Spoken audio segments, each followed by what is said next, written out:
Yay! Hello, yay! Hello, bright and shiny beacons of light. I'm Michael Sandler, and this is our host, Hannah Bear. She's going to give the talk tonight, right, Hannah Bear? Yeah, she's going to give the talk tonight. Tonight, we are going to talk about how the world is shocking us, but this is just a very positive, shocking start to the show. I know. What is it you want to share with everybody here tonight?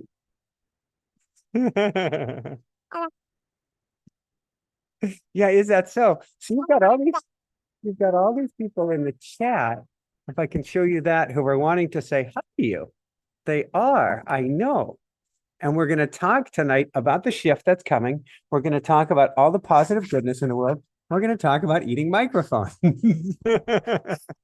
Oh my gosh, I don't think that's what you want to eat. But you did just brush your teeth, so we're okay. We're not going to take that to a whole new level. I know the microphone tastes so good.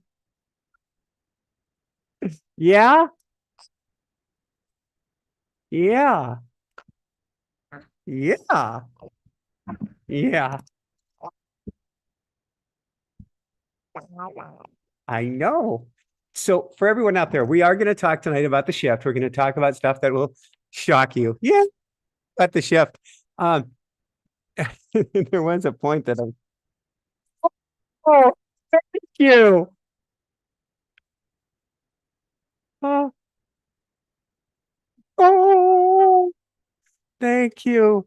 This is not a regular thing that she does. Oh my God. Oh my God. Oh my God. Oh my God. I don't have words. All right. Well, let's get you to bed. I love you so, so, so, so much.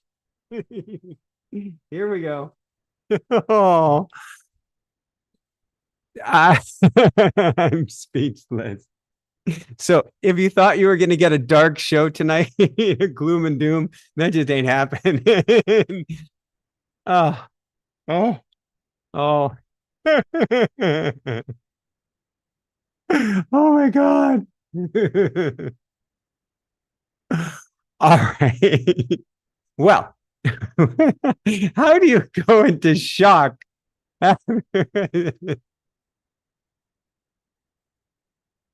Oh, I love you so much, Hannah Fair. All right. Welcome. Welcome. Yeah, she is back now with Mama Bear and with Grandma Bear. She's with both of them. And we are in moving mode. If you follow the show at all, then we're going to talk tonight about a lot of things in the world that are shocking. We moved to St. Augustine in February, and it's been this beautiful, loving place. However, housing has been a challenge. And so we move from this gorgeous home that we've been staying in. We moved to which we had rented through the year, but the owners are moving back in because they love it so much next week.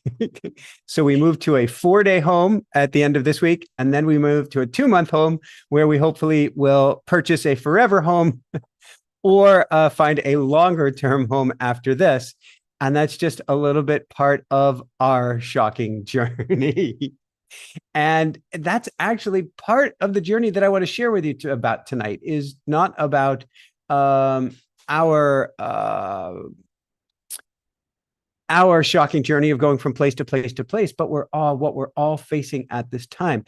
And Aya is our super moderator extraordinaire. She's here in the wings, so to speak. Anne is here in the wings. Bhavik is here as our producer.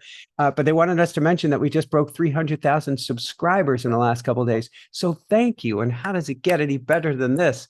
How does it get any better than this? Because this is a show about bringing love and light to the world, about elevating consciousness, about shifting humanity. And that's this time period that we're in. We're in a powerful, positive time period that on the surface looks anything but that. It looks disempowering. It looks ugly. It looks scary. It looks dangerous, and more. That's all by design to try to take our power away from realizing just how much we are actually coming into our power. And I see that other people are understanding the housing crisis. Yeah, it doesn't matter what color, creed, how much money, whatever you have. This is a very weird time for trying to find a house. It's very interesting. All right, so let's dive into things. And hello to Augie from Australia. How does it get any better than this? What is tonight's topic? Tonight's topic really, really is about what is shocking to you right now. What is shocking to me? What is shocking to all of us? And the answer is kind of interesting. The answer is not much is shocking at the moment, except maybe having a rooster on camera. Or do you want to come over here at the moment? Do you want to come over here, good boy? I know. Hold on. He's thinking about making a jail. So I'm going to have him on camera for a minute. If you haven't seen Rue up close, here you go. Oh, he's a little bit wired tonight. So the question is, what's going on right now in the world? And why does it appear that so many things are shocking? And we're almost getting shocked out of being shocked because things are just so shocking. Forgive me. Everything is weird. Everything's abnormal. Everything seems crazy at the moment for a reason. And the question that we get to ask ourselves is it by design? And here's the cool thing. The answer is yes. We are being shocked by design. We are being tricked by design. We are being, I get to come up with another word than shocked, surprised by design. Now, we have a Thursday show. It's like a show of all shows. Very exciting to me. It's about the Mandela effect, and we've had a show on about this before, but we're going to really dive deep this time. And certain things having to do with the Mandela effect are shocking. So, what is the Mandela effect? The Mandela effect is where we, as a collective, as a society, as individuals, have one thought, but it turns out that things are just the other way. And this is part of the shocking design of the universe right now, as part of this wake-up mechanism, although it can actually be perpetuated by individuals and groups as well, which we talk about on Thursday. So specifically, when we're talking about shock, if you've ever heard from Queen the song "We Are the Champions," and you imagine the last line of "We are the champions, we are the champions, we'll keep on fighting because we are the champions of the world." Yeah, I did warbled on that last note. Of the world. Well, guess what? And you're going to all go to Googling right now. Of the world isn't in the song. It doesn't exist. The ending now goes, "We are the champions."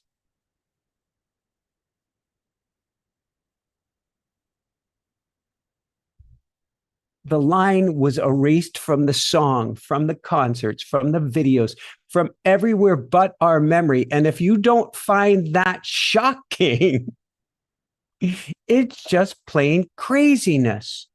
There are so many things. And we'll talk more about that on Thursday. And Rue is making a jailbreak. So I'm going to take him back to his area right now. Hold on. It's too early for him to go to bed. What a shocking start. Hold on here. No. Let's say hi to people one more time as we are having a very shocking start to the show. All right. Hold on, good boy. Here you go. There you go. All right. All that's happening, all that you see in the news, all that has to do with weather, all that has to do with climate change, and we won't even go there tonight. All of this is by design. It's a world trying to wake us up. It's a world that is, well, we came to this Earth school. You and I chose to come to this school. We chose to come here to Earth during this time so that we could wake up, not so that we could sit on the couch, not that we could stay asleep, but so that we could wake up. We came to a shock school, a school we're shocked and shocked and shocked until we go, I get it. I'm waking up. I'm truly waking up. So the question is why? And what does it look like to wake up? And I hear my Alexa has turned on. Alexa, pause. What does it mean to wake up? It means to disengage the autopilot, to stop walking around like zombies, which is something I mentioned last week. It's to live life fully alive and present to this life, present to the rooster, present to the baby, present to everything that's going on, but at a higher level. This is the level of the mystic. This is the level of the ascendant master, which is who and what you are on the other side of the veil. You're here to help change the earth. Now, if this place is a holographic universe, if it's not real, which is true, this place is not real, but if it's a holographic universe, or worse, I'll put that in quotes, worse, if this place is a simulation, something we're not going to go into tonight, but I get to do a whole program on. If this place is a simulation, why does it need changing? Why? Because of this reason. If you've ever gone to a movie, you go to a movie, you know, a movie is a movie, and you realize when you go into it, this is just a movie, it's not real life, but you still don't wish ill will on the hero. You don't typically root for the hero, he or she, to fall or for them to fail. Why? Because in the movie, you suspend disbelief and they are us and we are them. Let me repeat that. When you go into the movie, you suspend disbelief and they are us and we are them. That's exactly what we're doing here right now. We're in a giant movie where we're all going on this journey. We are all going on this arc. We are all on the hero's journey together. And you could say, but this world doesn't matter. Actually, it matters exquisitely because this school, this earth school, is completely and totally energy laden. You could take the school as a sponge and you could wring it out and all this beautiful energy will come out of it. And we are here to play with this energy. We didn't come here to sleepwalk through this world. We came here to build, to explore, to learn, to grow, to ascend, and to wake up and fully participate in this journey we call life. We call our arc, and we call the arc the journey of all of humanity. And that's, in a sense, why we're being shocked. But, you know, for 1995, you also get this, that, and the other thing. It goes far beyond that. A lot of teachers talk about it. A lot of guides talk about it. This is what I call a channeled or semi-channel talk. I go into my automatic writing this morning, before a YouTube live event. And I talk with the angels and guides. And I say, what am I going to be teaching tonight? What am I going to be talking about? What am I going to be sharing? And then the words just flow and flow and flow. And what they say and what other angels and guides say and what so many great teachers say is this is a historic moment in the Earth School, a historic moment, not just in the Earth School, but in the universe. So at this particular time, there are 8 billion souls here. It's interesting. Our YouTube, our Twitter page is Inspire 7 billion. We also have Inspire 8 billion. I think I get up with the times. But when we started it, there were only 7 billion people on this planet. 8 billion souls chose to come here at this time in human form. There's trillions of other souls here, trillions and trillions. But 8 billion souls chose to come here in human and at this human moment for a reason. Because nowhere in the history of humanity, okay, I can hear the angels and guides saying, well, there's Atlantis, there's a few other civilizations. Nowhere, I believe, has there been 8 billion people on Earth at this time in humanity going through such a profound and positive shift. This is a time of learning, deep learning, profound learning. It's a time when our backs are up against the wall. But that's when we learn the most. And right now, humanity is shifting, is changing, is morphing into something else. And it has to. Let me repeat that. Humanity is shifting, it's morphing, it's changing into something else right now. And it has to. Why does it have to?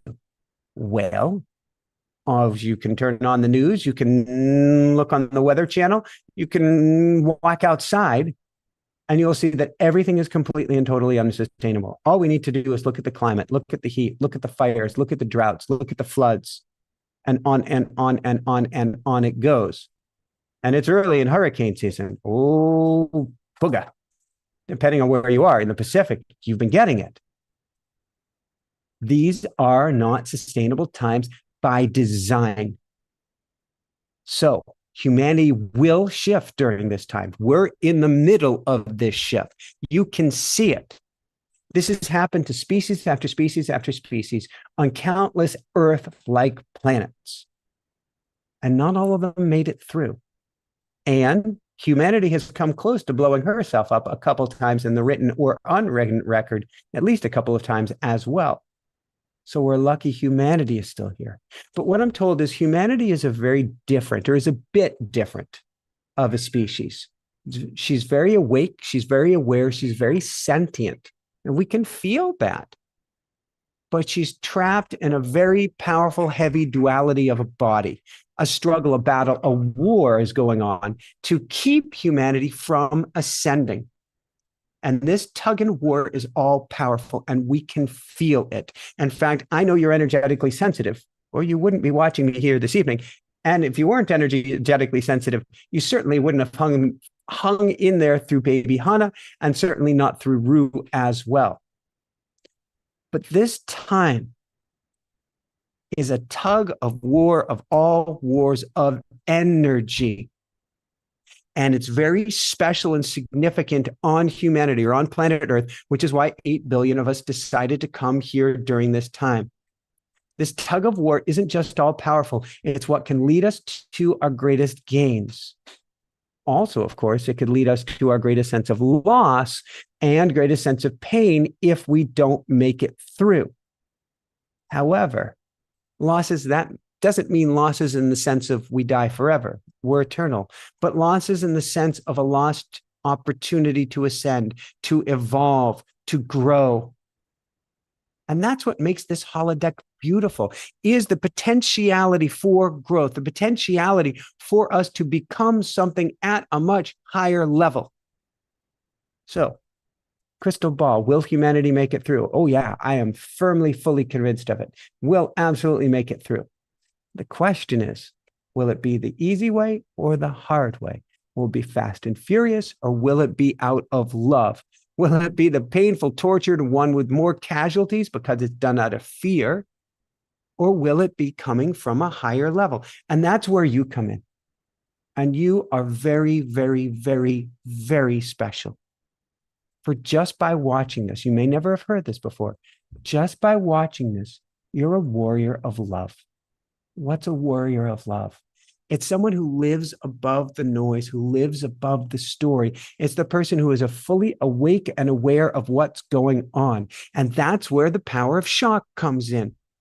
For you are being shocked into, just as Hanabear does it, you are being shocked into herohood, shocked into self-discovery, shocked into not just becoming a caterpillar, but a superhero butterfly of energy. Now, that's why there are so many superhero movies right now, because that's what the world needs. I can hear you saying, though, I'm too tired, I'm too exhausted, I'm too overwhelmed. And I get it. I really, really, ask my team, I get it.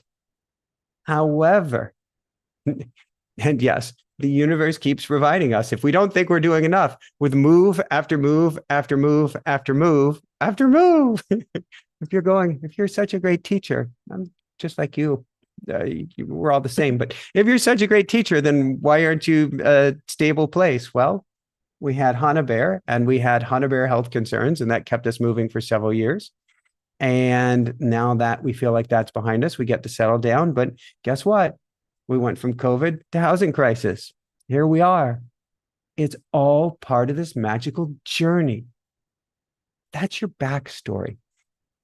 All of the challenges, and I don't like to dwell on the challenges, all of the challenges, all of the difficulties, all of the pains in your life. And I know you've had a lot, because there's not a single person right now who's getting by squeaky clean and having it easy. Nobody's going, oh, life is just so easy right now. Now, life may be fantastic right now. That's different. That's why I say, how does it get any better than this? Life can be fantastic, but you're not getting through without challenges at this time. But that's simply your backstory. That's what makes you stronger. That's what helps you grow. That's what helps you step into your true power. And your true power is energy. You've got it going on in spades. Now, I was channeling this morning for this, and there is kind of I'll call him a special guest of channeling who likes to come through. And that's Archangel Sandalphon. And Archangel Sandalphon is the angel who was known first. He was Elijah until he ascended. He was the prophet Elijah. Then he passed on, he ascended, and then become an archangel, only one of two, along with Metatron, that were in human form first. And Sandalphon loves to come in when I'm doing my channeling for class. So I'll read you just a little bit of what Sandalphon said, and then we'll get back into the main teaching. And he pops in a few times. He says, it's all about the energy that you bring, the energy that you bathe in, the energy that you exist in. It's this energy who reminds you of who and what you truly are. Why is that? You could say, why Sandalphon is that? Because the world is designed, this is crazy. The world is designed to zap your energy, or to keep you from remembering. The world is designed to zap your energy, to keep you from remembering, to keep you bound and out of control, out of individual control. The reason that Sandalphon showed up as archangel or as prophet Elijah was to help wake people up over 2,000 years ago. Guess what? Didn't have much success. But it's much easier to wake us up right now. We're much more interconnected. We're much more open. We're much more aware. We're much more ready and prepared. We are more ready and prepared to wake up, and I would say even desperate to wake up now, than ever before. It's a different time. It's a different period. And by design, humanity gets to wake up now if we're gonna make it through. It's interesting. Interesting is not the right term. Interesting is not the right term. I have a dear friend, Carrie Kurenko. Carrie passed away, took her own life 21 years ago, just about this week. It was 21 years ago, just about this week. Great job, great dog, great health, beautiful, amazing, I guess, boyfriend or ex-boyfriend, just a very, very special, sweet, courageous, glowing human being who got focused on the negative, focused on what was wrong with her, focused on what wouldn't work out, focused on the problems, focused on the fear, focused on the fact that she felt she was broken, and then focused on the fact that she felt she was unfixable. And she checked out. She took her own life and checked out. And I love you, Carrie. Now, in a sense,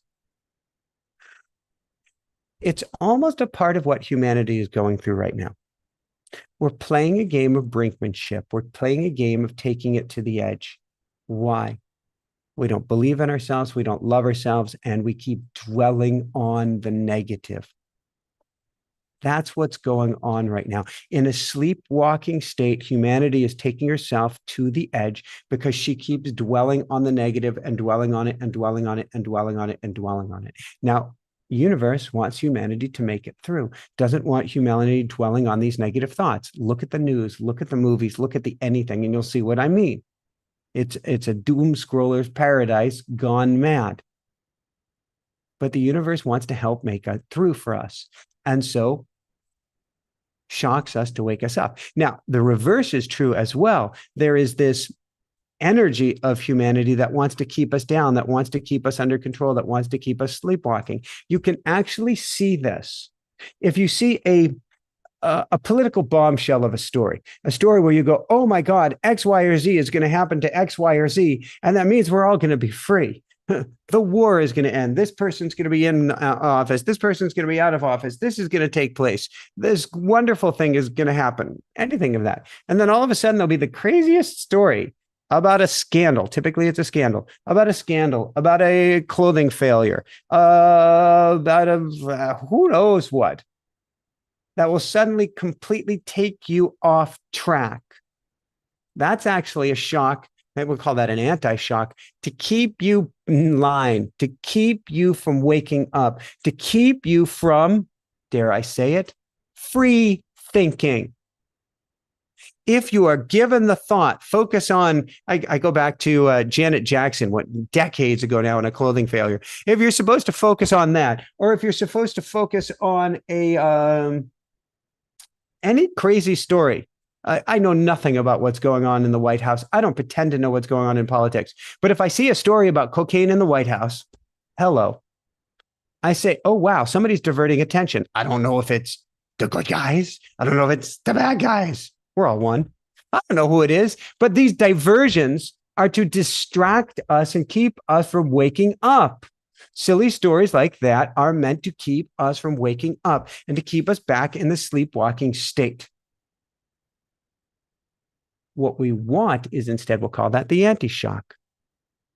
What we want to do is recognize these shocks, recognize these experiences, recognize, oh my God, the New York City was shrouded in clouds where people couldn't see, or smoke where people couldn't see, and it's happening in the Midwest. And it's, oh my, I feel for everybody in Canada. It's happening in Canada. Europe is basically on fire. Other parts of the world are struggling. Other parts of the world are flooding. These are all by design. Jessica would say that we call this a collective NDE, a collective near-death experience. They're designed to stop you from becoming a battery. What does that mean? Well, the Wachowski brothers and sisters had it right in the Matrix, where we were batteries, we were Duracells. That's what we are when we're sleepwalking. We're batteries for corporations. We're batteries for political clout and for little people who are in power. We're batteries for those who have the most money. We're batteries for evil wizards. And we ain't going to go there tonight. For whatever that means for you today. And there is no such thing as evil. There is simply that which is disconnected or lost from the light. But Hoovers are real. Vacuums are real. We are giving away our energy, folks. This drains your life force. This drains your energy, that drains your ability to shift your life and to shift all of humanity. It keeps our energy down and keeps humanity from waking up. Why? Because those who aren't in the light, it's too scary for them to be in the light. They're holding on to power for all it's worth, thinking that's going to give them eternal life because they're so scared of what could be on the other side. And so they draw all this energy out of us with all of these anti-shocks. And we have a shock, they have an anti-shock. We have a shock, we have an anti-shock. Because the universe is going, rise above it, rise above it, rise above the noise. So the question becomes, what does it take to wake up to this big, bad, beautiful chef? Well, the very fact that you're watching this means you are waking up and that the shocks of the world have gotten to you. The trick is we get to stay awake and step forward. That's where things like the School of Mystics, our School of Mystics, 4 Wednesdays a month, is to help you wake up at an even higher level, or diving into your automatic writing, helping you to hear from the other side and wake up at a higher level, or do whatever it takes to keep waking up more and more and more. For it's not simple enough, or it's not as, what's the best way to put it? It's not simply enough to be awake and aware at this time. Look at children. And this is it's heartbreaking. There are so many awake and aware, sensitive kids who check out early. Carrie may have been a trailblazer in that because they felt they don't fit in. They're right. The world is broken to shock us to wake up. But if you already come in fully awake, then you're lost. Unless, hello, some older, we'll put that in quotes, older, because we're all young and infinite at the same time. Some older folk wake up too, and then can help show them the way and let them know they're not alone. You see, the idea of being awake and aware isn't about becoming more lonely. It isn't about becoming too sensitive. It isn't about becoming a square peg in a round hole world. It's about becoming a wayfarer, one who shines the light for all before them, just by being you. And it's not just about being you. You get to crank up that inner light. Yes, you get to crank up that heart light. Do you remember E.T. and Heart Light? Well, guess what? What's your memory? What did E.T. used to say? Do you remember what E.T. used to say? I haven't seen E.T. in like 20, 30 years. E.T. phone home. Well, and that was terrible. Guess what? If you Google it now, it's E.T. home phone. No. Huh? What? It's not ET home phone. Yeah, it is. What? No. Yeah, it is. There's also, what is it? Life was like a box of chocolates. It doesn't make sense. Dump. Life was like, these things are here to shock you. They're here to wake you up. They're here for you to say, oh my God, this world is not real. This world is a holodeck. This world is a school. This world is supposed to be our oyster, a higher level oyster, an oyster of beauty, but it's being hijacked. It's being kidnapped. It's being taken away from it. And I'm not going to take it anymore. And no, you don't go grab the bullets. You go grab the love. You shift your energy. You bring it up. And then you step forward. It's about taking action, finding your power, and making a difference out of love. And that comes first in shifting your energy. That comes in living differently. And then that comes in helping others to live differently as well. That's what we get to do. This shock isn't just a wake-up call for you. It's not just a wake-up call for me. It's a wake-up call for all of humanity. Now, I don't know about you, but the number I keep getting more than any other number, okay, one comes across all the time. Okay, the number that comes across almost as much of that is 2222. Heck, I returned a rental truck today. I put in 2222 in gas. And then I think I arrived at 222 and on it goes. What's that mean? It's about discerning, being smart about our decisions, and it's about stepping forward. So we take the energy of the shock, we let it transform it, we let it help us step forward. And then hand in hand, arm in arm, we step forward into our power, shifting all of humanity for our highest good and the highest good of all, or something even better. Are we in a shift? Absolutely. Are we in a shock? Absolutely. Is this here to serve us? Absolutely. Can something great come out of this? Absolutely. If we're awake, if we're aware, if we step into our power, if we lean forward out of love and we come together as one. And how does it get any better than this? Woohoo! So I want to open it up to some questions. Then we are going to go into a meditation here. And so let us see what we have from questions. And I can hear Rue in the background. He's happy. He's up right now.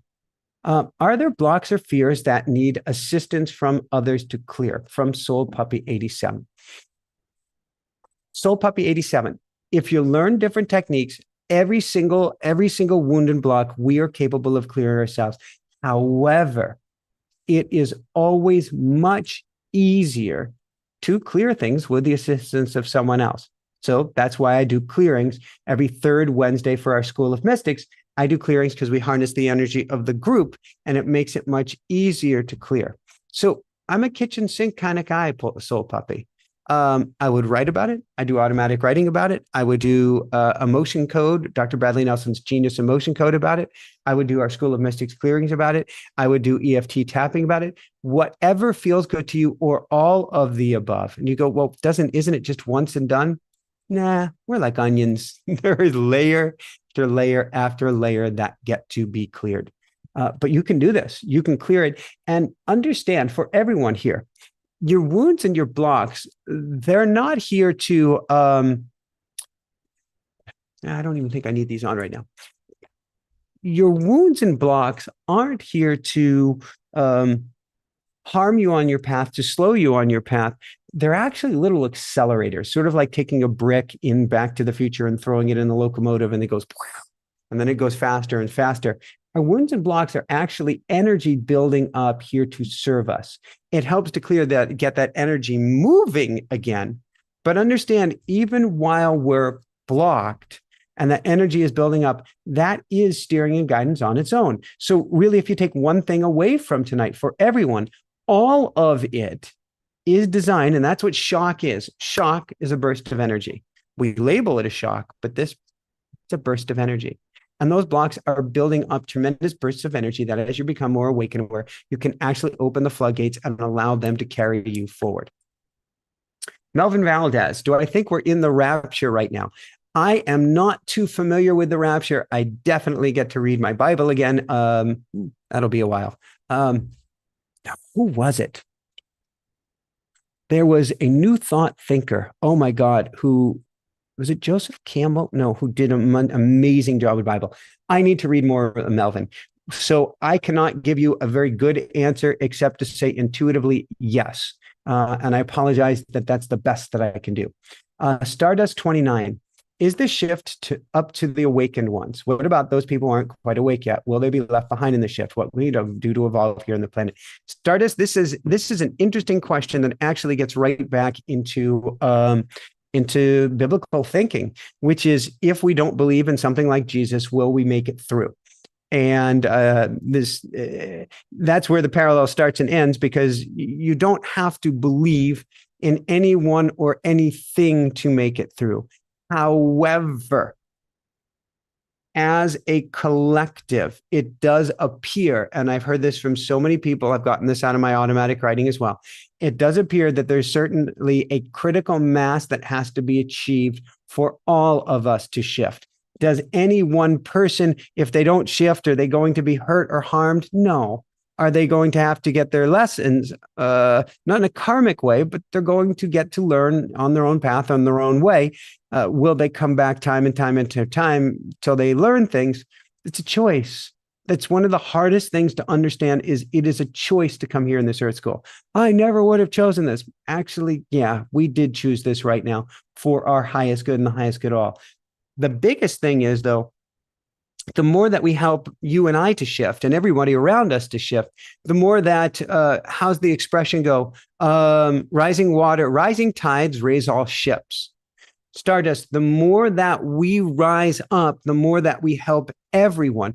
And the more that we help everyone, the more the frequency of all of us goes up. And we're able to hit that tipping point where humanity around the globe completely changes. So it's both an inside job, raising our vibration up, and then seeing what we can do with everyone around us, which means you get to be an ambassador of goodness, an ambassador of greatness, Stardust, an ambassador that goes out and brings this shiny, amazing energy, whatever it looks like to you.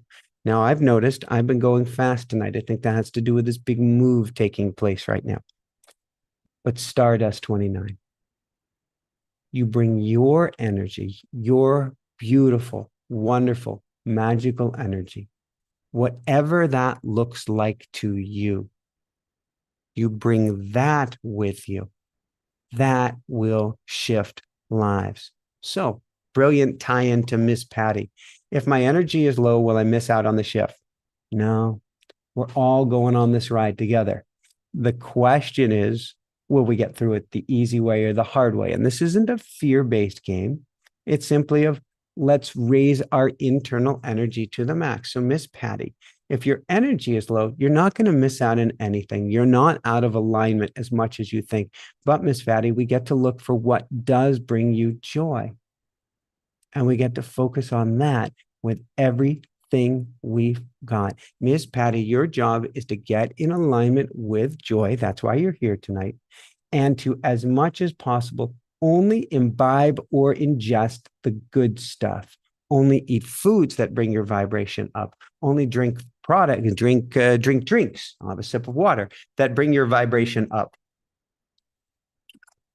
Do as best you can activities that bring your vibration up. Now, this is a physical world where we get to chop wood and carry water. I realize that. So there's certain things that you get to do rather than things that you would like to do.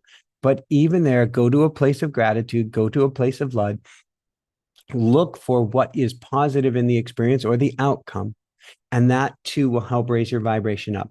But now, this is not a karmic repercussion world where it's going to bite you in the butt if you can't get your energy up. I don't buy it at all. However, the more that we work on these things, the more we learn from them. The more we learn, the more we grow, the more energy goes up.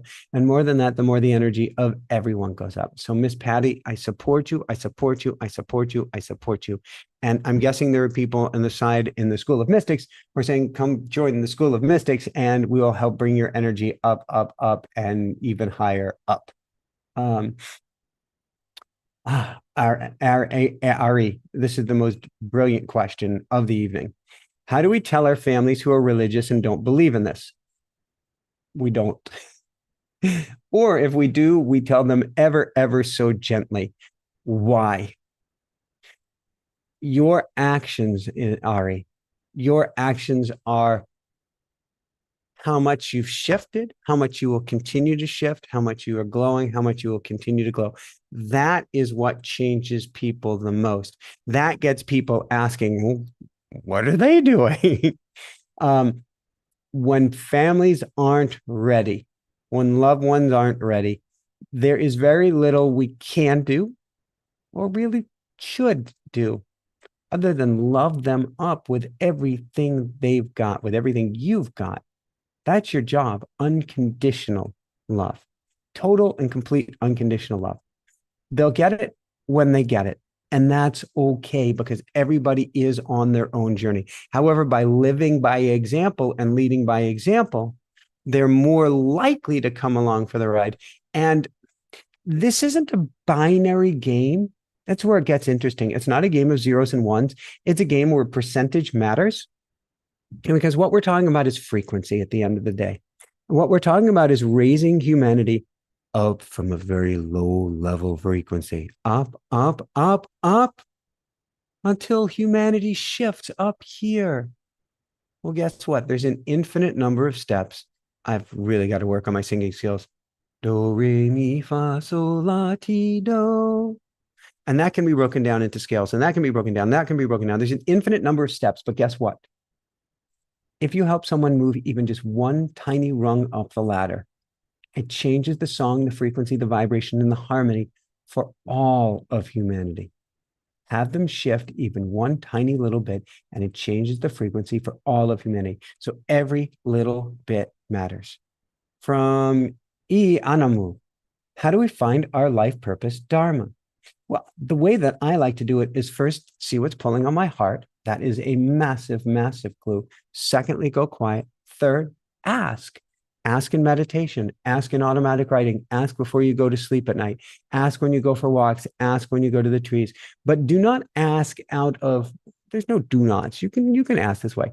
I prefer not to ask out of desperation, but to put the question out there and let it alone and see what chases you down. Now, one of the challenges we have with finding our life purpose or dharma, actually two of the challenges. One, we believe it's one thing. And that gets us, that becomes too heavy or serious of a question. And the ego will stop in or step in and block us. I've got to know my one thing. I've got to know my one thing. I've got to know my one thing. That's really hard. I get to know what I do now. That's a lot easier. And if you look at the world around us now, the forever jobs are gone. So even back just about when I was starting grad school, there was this thing called Big Blue. IBM, and you'd go work for Big Blue or the Big Blue of the day. Then in Fort Collins, Colorado was Hewlett Packard. You go work for an HP or you go work for an IBM and you're set for life. Doesn't work that way anymore. You go from one career to another career to another career. So it's about finding that pull, that calling, that purpose for now. And it's about letting go into evolving into something anew. So there isn't one purpose for it. We don't have to be desperate around it. And we can let go and know that something even greater and even greater and even greater will continue to unfold before us. The challenge really is to put it out there and then let go and love exactly where you're at, because ultimately at the end of the day, that's our truest purpose. Our truest purpose is to enjoy the holodeck, to enjoy the ride, enjoy the I want to call it the superposition, but we will call it the what was the word for it that I used at the beginning? simulation. Enjoy the simulation for all that it's got and all that we've got as well. Choose Rescue. Did someone say Michael is Palladian? Interesting. I did a meditation recently and heard that word. I'm not familiar with this term. Would love to hear his thoughts if in line with tonight's topic. We did a beautiful talk where Palladians came up, or a beautiful interview with Palladians came up. I believe both my most recent interview with Carolyn Corey and one before that. Palladians, as I understand them, are one of many Starseeds. This is the limited knowledge that I have of this, and it is quite limited. There are an infinite numbers of peoples in this galaxy, let alone in the entire universe. There are some that are more interested in helping humanity than others. Palladians, Arcturians are two of the ones that are very active in helping humanity. However, we're all starseed children, and I truly believe that we are not all human. We are a certain percentage of human, and that's based on our genome, that's based on our energy, that's based on our history. And we could be part Palladian, we could be part Arcturian, we could be part of so many other different beings as well. But at the end of the day, it's sort of like a skin color. And yes, there's a history and there's a story and there's a lot that we can learn from it. But at the end of the day, we're here. We just are. And so for myself personally, though I've heard many different things, I've channeled many different things, I'm much more concerned about, okay, I'm here. I've got this great history behind me that I can call on my ancestors and elders, which is actually pretty cool. But what do I want to do now with where I'm at? And even if I'm 100% UFO or this or that, I'm here on Earth. I've got a job to do. What's my job? Shine with everything I've got. What else is my job? Help others to shine. That's actually all of our job, each in our unique way, no matter where we come from. So it's a brilliant question, Choose Rescue. And I send lots and lots of love. Nikki, I have a question in regards to what Jiddu Krishnamurti said when he talked about the stream of sorrow. I want to know why stream of sorrow exists. I can't speak to Krishnamurti's stream of sorrow. What I can say is that humanity's tears are transformative, humanity's tears are healing, humanity's tears are cathartic, and humanity's tears are getting out the toxins that are within. What are the toxins within humanity? Well, we haven't exactly been kind to each other. We haven't exactly been kind to the world. We haven't even, well, I live in this beautiful home with the Atlantic out my back door. Actually, out the front door is across the street, and one home away is the beach and the Atlantic. And how does it get any better than this? Behind the home, because I'm on a kind of an island off of St. Augustine. It's both an island and it's not really an island. It's got a main highway running through it. So we call it what it is. But technically, it's a sandy island. Behind me is the Atlantic as well. But because it's between the island and the mainland, you could say, it's called the Matanzas River. It's called the Intracoastal, the Atlantic Intracoastal, which goes from Maine to Miami, but it's also called the Matanzas River. What does the Matanzas River mean? It means massacre. It means the Massacre River, or the River of Great Massacre. That is the history of this town. That is the history of this country. That is the history, the known history of this version of humanity. There are many versions of humanity that have come before us. Humanity has created certainly a tear of sorrow in her growth. What does that mean? It means we get to heal, we get to shift, we get to evolve, and we get out whatever is inside of us that needs to come out in order to heal. In other words, we get to recognize what harm we have done, not we meaning you and me, but it's in the collective energy, and we get to let it go in order to heal. In other words, Nikki, we get to do a mass clearing. and I keep doing bigger and bigger clearings of the school of mystics, it may be at some point that I get to do even bigger mass clearings. We all get to clear the wounds of all of humanity in order for humanity to ascend and grow. And in that sense, a stream of sorrow can actually fuel us toward goodness. From Denise, is it normal to experience everything and everyone appearing different in a negative way after our awakening?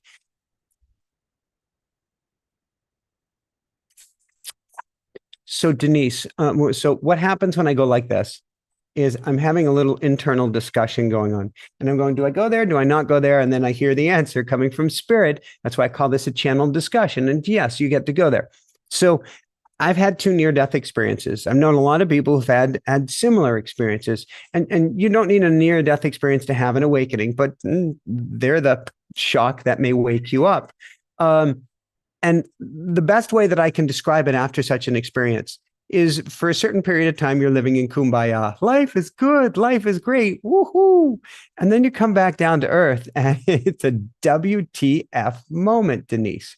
You literally, the best way to describe it, because nothing makes sense, is integration is a bitch. When you wake up, integration is a bitch. Why? Because nothing makes sense. Not a thing. Look around you. Everything is crazy. If you've had an awakening experience, and I know so many people have here tonight, and I love you guys, I love you guys, I love you guys. If you've had an awakening experience, then you can't explain anything. You lose the ability to understand.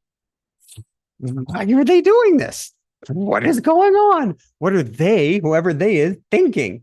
None of it makes sense.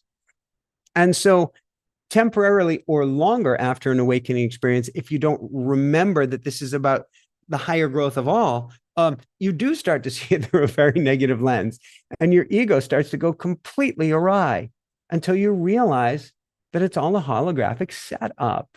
If this stuff made sense, we wouldn't be shocked into change. If this stuff made sense, we'd be comfortable just where we are. If this stuff made any sense at all, we wouldn't need to be here tonight listening to any of this because we wouldn't want things to change. So we were set up in a world that's pure craziness. We were set up in a world that, frankly, this is an insane asylum. And almost all of us, if we're honest, are acting insane according to the rules of this insane asylum. Heck, if we weren't, we would come to a completely different agreement and stop and shift this world in a moment's notice. But that's actually what you're doing. That's what I'm doing. That's what all of us are doing. But we're doing it in a kinder, gentler fashion rather than grinding everything to a halt. But it's coming close to that right now. 2023, we will look at 2023 in hindsight, and this will have been the holy crap year of all years until 24 and until 25. And they are getting increasingly difficult. And I believe I know more than that. My crystal ball, I would say, is firmly broken. But from everything I've told, it's going to get more challenging and more challenging until we shift our internal energy. And here's the cool thing. Your internal energy, that shift inside of you, that's your super armor. That will carry you through anything. And you don't have to go, oh my God, 24 is going to get worse and 25 is going to be, oh. No. Once you shift, you still face challenges. There's still chop wood and carry water. But as long as you remember the shift and practice the shift, that's what I was talking about earlier. 222. 222 does not mean sit back on the couch. It means continue feeding, fueling, and making choices. Feeding, fueling, and making choices. Feeding, fueling, and making choices. Feeding. That means keep doing the work. Keep doing your practice, whatever that is. Fueling.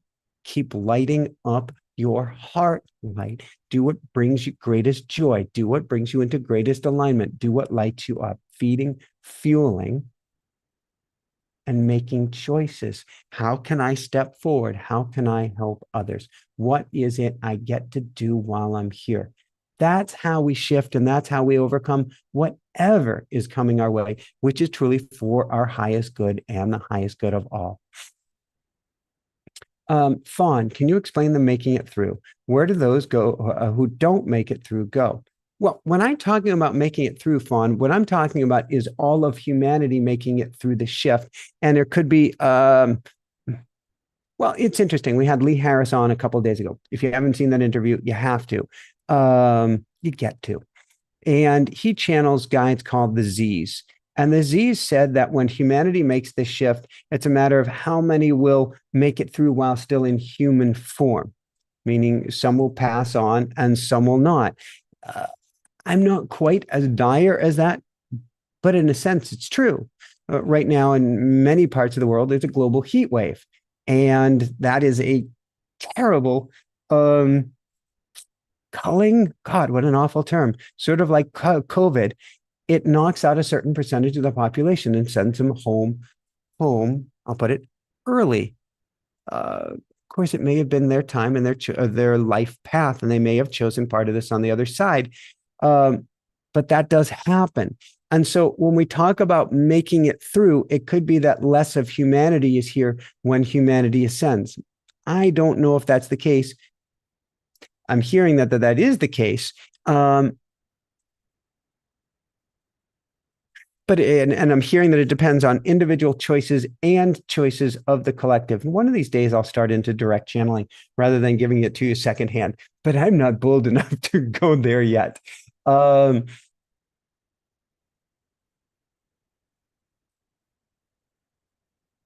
it's a choice of humanity going back to whether humanity wants it the easy way or the hard way. And the easy way, everybody ascends while still here on earth.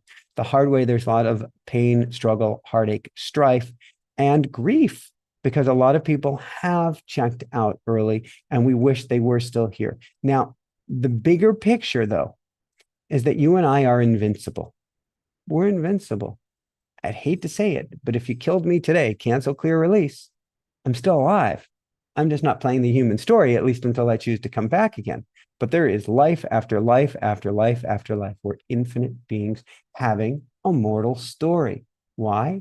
To help us learn and grow. But no matter how many times you get kicked out of the school, you're still learning and growing. You're still alive.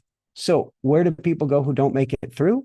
Well, they go back to the other side, which actually technically there's only a little bit of us here. We actually are on the other side. This is a video game, and everybody's hanging out together on the other side in an arcade playing the video games together. But they're still there, even when their quarter runs out, even when their game ends. And so whoever does not make it through this holographic image of a world, they're still there. It's all good. It's all fine. There isn't something bad that's going to happen to anyone. There isn't somebody who's going to be stuck in Bardo or penalized. There could be people who, when they check out, it's so horrific or so challenging that they may need help getting back home. But everybody gets to go home. Every single person, nobody left out, nobody excluded from the party. A couple more questions, then let's go into a meditation. And at the time right here, the time is now 9:11 on my East Coast clock. 911 stands for one thing and one thing only. Well, probably many things. It could be a Porsche as well, but it stands for, and of course, we know also what 911 stands for, but it means asking for help. Don't go the journey alone. Don't go the journey alone without asking for friends, without asking for family, without asking for angels and guides. Ask for help. And this dovetails pertinently with Elaine's question. How can I move through headaches to stay on this journey? I've lost so much time. Oh, Elaine, first off, I feel for you. I feel for you. I feel for you. Secondly, and this almost pains me to say, you haven't lost any time, Elaine. Your headaches are your best friend. Your headaches are your guides. Your headaches are teaching you something at a much higher level than anything I could ever share with you. So we love up your headaches. We make best friends with our headaches. And then we ask the headaches, hey, I love you. You're great. You're my BFF.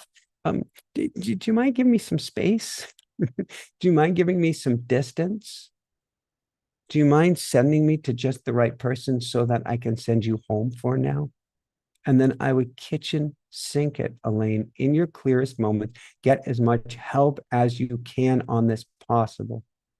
But know that they are part of your journey. Yes, but I want to do this and I want to do that. And believe me, I get it. I share those yearnings. I share those desires. And at the same time, Elaine, at the same time, You love up those headaches with everything you've got. You love them up. Why?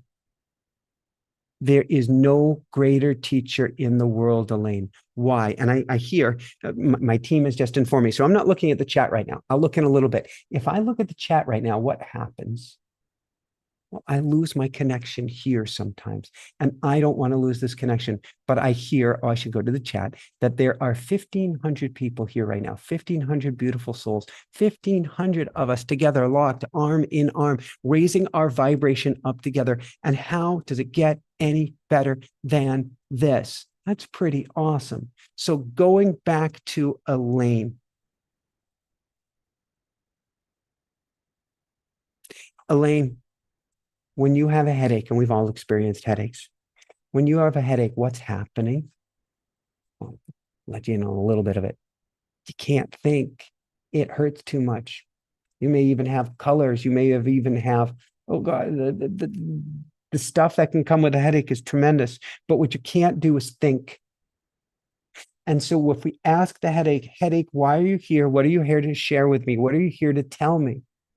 The headache will be challenging you, Elaine, to get back into your heart more, to get out of your head, to get out of your thinking mind, to get out of the worries, the fears, the concerns, and to simply reside and live here, which, according to the Mandela effect, it's now here, or we're told it's here, but we were all taught it's here. See the challenge? It's to get you out of your head, Elaine. That's what you need at this time. I will give you one last challenge, Elaine.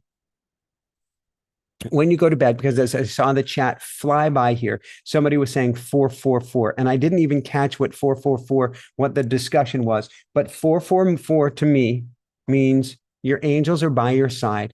They're here with you now. Come to us. We will help you, dear one. So Elaine, I want you to make a closer, more personal connection to your angels.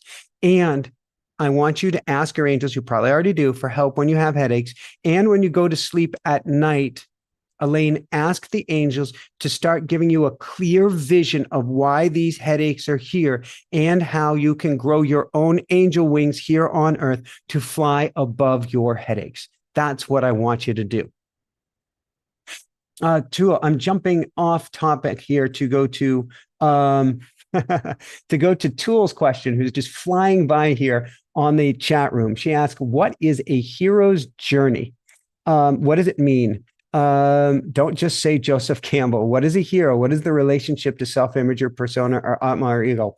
Well, let's go Tuel or Tule. Let's just go to hero's journey. And yes, there's the Joseph Campbell hero journey. We're not going to go there, but there is a arc to our lives. And the arc to our lives goes something like this. We come here, we find ourselves flawed. We find ourselves amnesiac. We find ourselves struggling. And we start to pull ourselves up by our bootstraps, recognize our flaws, recognize our challenges. We grow seemingly above them until we face a great test, are knocked down to our knees, and then have to really decide if we're going to own the changes or not. And of course, the hero dusts herself, himself, themselves off and owns it with everything they've got. Now, what do we learn from the hero's journey? We watch that and we recognize ourselves in it. Look at any great movie, it's got a hero's journey. Well, that's not true. There are other journeys from other countries as well that are magnificent. But the ones that really bring us up are the ones that we see the hero's journey and when the hero triumphs at the end. That happens in books, that happens in movies, that happens on stage, that happens in our hearts, that happens in our dreams, that happens in our lives. That's happening for all of humanity. The reason I tend to shy away from anything violent, anything negative of that sort, except with a very rare exception of movie, because I can watch those movies as the hero's journey and recognize that it is actually just a metaphor or story to help teach me something. That's what all of humanity is. We are metaphor and story here to teach us something at the highest level. So we go on the hero's journey individually. We go on a hero's journey as a tribe. We go on a hero's journey for all of humanity. When we recognize it, it sets us free. It also helps us to understand that when there is a dark night of the soul, that's actually just 20 minutes before the ending of the movie. We've all seen it. The guy is with the girl, or the girl is with the girl, or the guy is with the guy. It doesn't matter. People are together again. They're yay. And everything blows up. That's called the dark night of the soul. And that's not actually here to say you've blown it, everything has fallen apart. That's to help you anchor in all of the goodness. That's help you to rise above it to the highest level. I can hear Rue in the background going, which means love. That's what the dark night of the soul is. And that's the journey we're on individually. And the reason we're doing this here tonight, we're all together as one tonight. We'll do it because there's 1,500 beautiful souls here. I can't even see the number. I'm just in the chat. We're going to do an amazing, blow the doors off a thing meditation tonight. We'll do that in probably about 10 minutes and we will have fun with it. But it is, to me, it's an exciting time. See, that's the thing. And I, at best, an amateur climatologist. I study the stuff. I don't know a darn thing compared to a real climatologist, but I look at what's going on in the world and it'd be easy to go, oh my God. And I have a degree from decades ago in politics, constitutional law, and international affairs. And I could watch that and go, we could watch any of this stuff and go, or we can go, wow, oh, wow, oh, wow, oh, wow, oh, wow. Thank you, Steve Jobs. Wow, oh, wow, oh, wow. That was his last line. And understand there is so much more going on than meets the eye. This is too cool. What a time to be here. What a time to incarnate. And wow, is something really special coming our way if we choose it. Okay, from Rashad. And I just feel like saying, I love you, Rashad. All right, with that said, when in awe, automatic writing, after the beginning of prayer, so I teach automatic writing. You can get the book, you can get the video course, automaticwriting.com. And I have live classes third or fourth Thursday of every month. This week, it's the fourth Thursday. And it's what I practice and do. It's where I started all my channeling, although now it comes through even without having to be in automatic writing. But Rashad asks, when in automatic writing, after the beginning prayer, and there's a couple prayers, do you ask your first question, then start writing, or do you write the prayer, then all questions, then start the continuous writing? So Rashad, and this goes for everybody, whatever practice you do, it's about getting you into a particular state, into a state of being or a state of energy, a space, sacred space from which to communicate or commune to a high level of communication with the other side. So Rashad, go quiet. Do your prayers first. That gets you into your sacred space, and then go into your writing. One question, allow the words to flow, because automatic writing is about you get that pen moving, and then basically angels or spirits take your arm. Your chances are you're not going to feel anything, but allow the pen to flow for 5 or 10 minutes, then go to the next question, and then go to the next. And Rashad, you can bring your questions if you you can come to our automatic writing class in a couple weeks, and I'll put the link here with a discount code. Or you may already have taken it. Either way, you can come to the live classes and ask your questions there, and I will go into way more detail with you and be honored to do so. Mary Parker, if one says, I'm woke, are they truly awake? How would one know when he or she is truly awake? This is interesting because, like I said, I don't really follow politics, and I love everyone. I don't care if you're, I don't know, if you've got a red flag, a blue flag, a zebra flag. I don't care. I love you, period. Done deal. You are me. I am you. However, in political circles, this word woke has taken on another terminology. It's interesting. This is the anti-shock. This is the darkness and the light coming together and doing this crazy dance together, to where the word is being stolen. Waking up means to see the world from a higher perspective. Simple as that. To understand this is not all that meets the eye. That's waking up. Now, how does one know if he or she is truly awake? Well, if nothing makes sense to you, you're waking up. If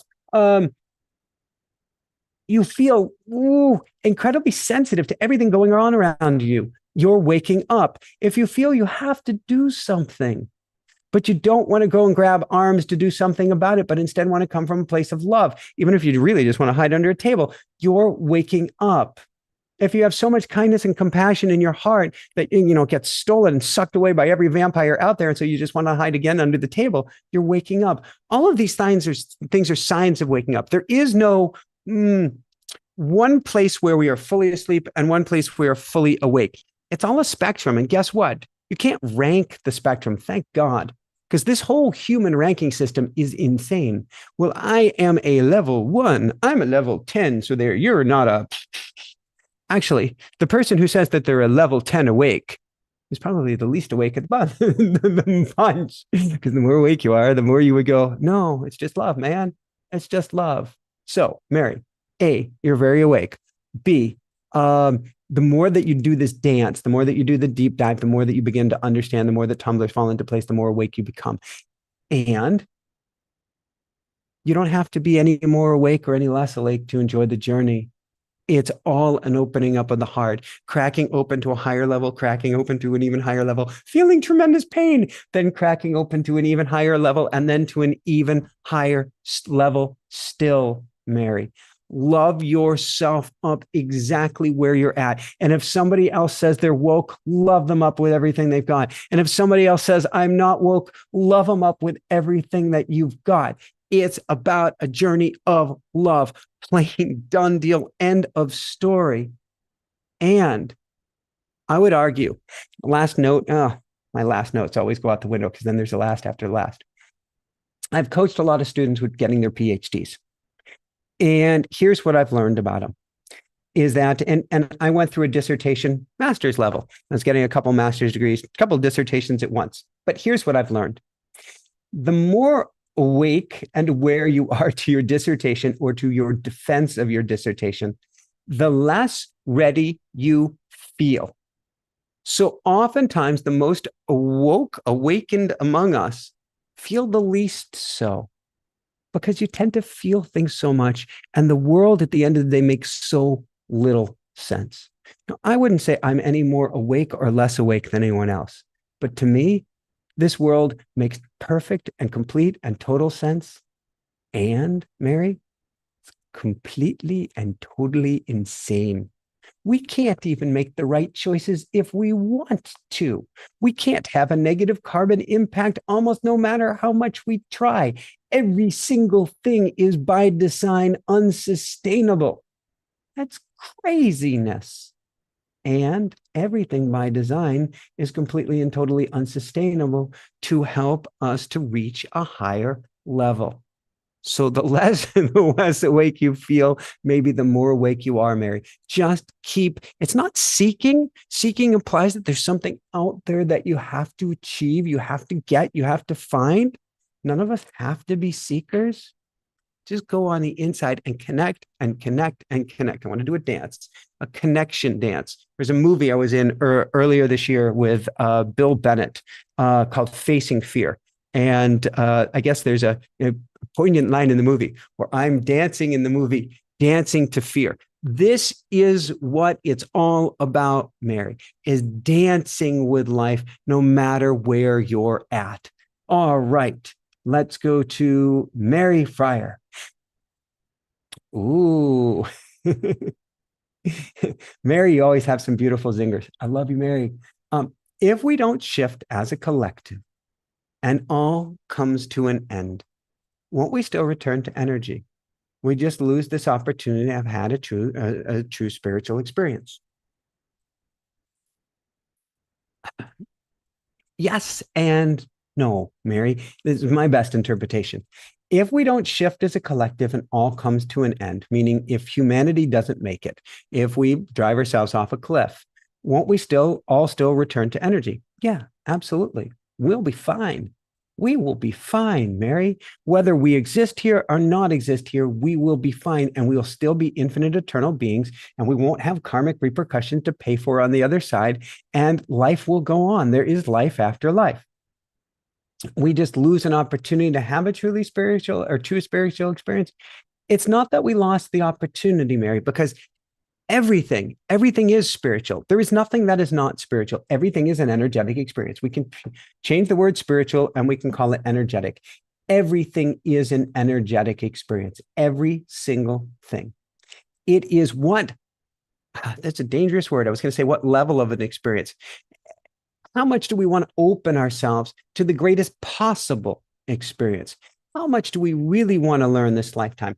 How much do we really want to explode our hearts open? How much do we really want to help everyone this lifetime? So if we go back to Stephen Greer, Mary, which was a really profound show about a month and a half ago. People haven't caught it, highly recommend it.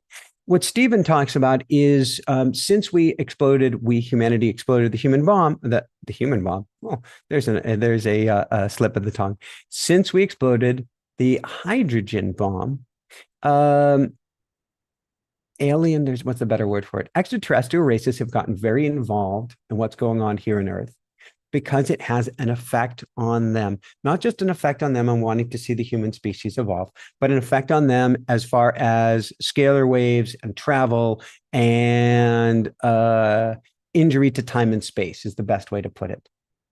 And so, Mary, we have an opportunity as a human species to make it through, to help our brothers and sisters going through their journey here, whether that's our human brothers and sisters, or whether that's our brothers and sisters anywhere else in the cosmos as well.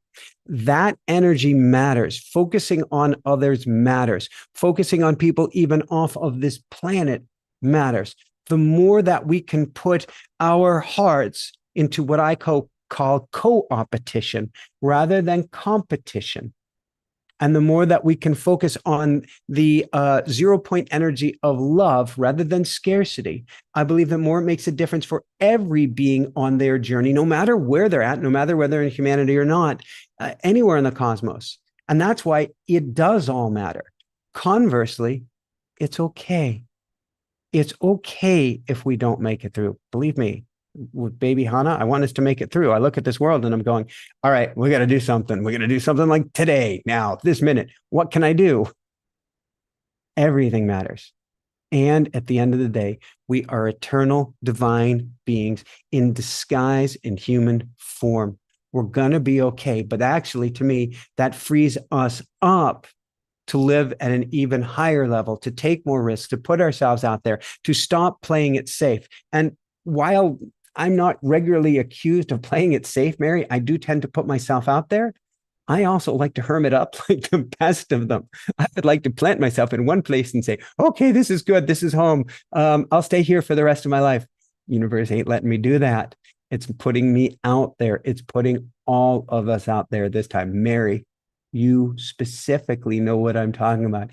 It's challenging you to get incredibly uncomfortable right now for your highest good, for all of our highest good. So that's the highest level that we get to play here on Earth. Will we be fine on the other side? Yeah. So we might as well rock it here and now with everything we've got. Love you so much. All right, take a few more questions. Let's see. T. Jones, how long will this shift take? T. Jones, I've heard 3 generations. 3 generations there. Are we going to live long enough to see a bunch of the shift now? Yes, absolutely. Are we going to live long enough to be able to completely shift energetically? Yes, entirely possible. Are we going to see when the dust settles what's on the other side? Probably not, because it's going to take time to integrate. Will integration be a bitch? No, not in the same way that it is here and now. Here and now, here on Earth, we are, well, I can go back to Stephen Greer. I could also go to Kung Fu Panda. We are a level 0 on the evolution of spiritual beings having a physical existence. We learn through pain and suffering, and it doesn't have to be that way. So as we shift out of this time period, we get to shed all of that pain and suffering. And I think that may actually make us uncomfortable coming to the other side and seeing what's there. But I do believe 3 generations is actually quite rapid. I do believe that the majority of us will be here long enough to see some of the profound shifts. And I believe they are coming fast, much faster than we want. Again, this 2023 is going to be a wrecking ball of safety for us, not in a negative way, but we've got 6 months left where hold on to your socks. 24 and 25 in very different ways are probably even more powerful. But I believe they are massive catalysts for something beautiful and positive that is coming sooner rather than later. Priscilla, I have had 2 days where I swear I've seen everything that was going to happen for the day. I believe it. I've seen it already, and it ends up happening. And also, it's like as things happen, as if I've already done it. Time is not real, Priscilla. And your life has already completely unfolded before you, so is mine. The trick is that it's not just, I don't just have one life from here moving forward, Priscilla. You don't just have one life. There's an infinite number of timelines. You have gotten into such perfect alignment, and the universe has made you so prescient, so aware at these moments to show you how that timeline for the day completely and perfectly unfolds. This is a gift. This is a skill. You may be able to hone it, or it just may come about at times to help you recognize the big picture of what's going on, that this is not all there is. And so what I would do, Priscilla, is I would lean into this. I would call on it. I would ask for it. I would write about it in my automatic writing or whatever practice that I do, and see if I can begin to use this more and more. Because Priscilla, you may have a gift that you can help others with as well, but you've been given a glimpse to help you to wake up and to help you to shift too. And we go from there to Aaron on the same journey too. Love you, my brother. All right. How can we specifically ask our angelic team for specific help on specific things? So, Aaron, first off, I go to awe. I go to automatic writing. I go to automatic writing. I go to automatic writing, but I wouldn't stop there. I would ask when I'm driving down the road. I would ask whenever I see 444, whenever I see any of the angel numbers, I would put out that request. I would ask in the evening as well. But what I wouldn't do, Aaron, is beat the team over the head. So, you know our journey. You know that we certainly want to be settled now. And it's just funny and interesting, the best way to put it. Then instead we have a 4-day place and then a beautiful 2-month or longer place. Could be much longer. We could fall in love with it. Who knows? How does it get any better than this? But what I do is I put the request out there and then I let it go. And I put the request out and then I let it go. Why? Because I don't want to create an energetic block, Aaron. And desperation is the greatest energetic block in the world. Please, I need this. It's okay to put it out there that way. That's great. Please, I need this. But then, please, I need this. Please, I need this. Please, I need this. Please, I need this. Please, I need this. Please, I need this. Please, I need this. What happens?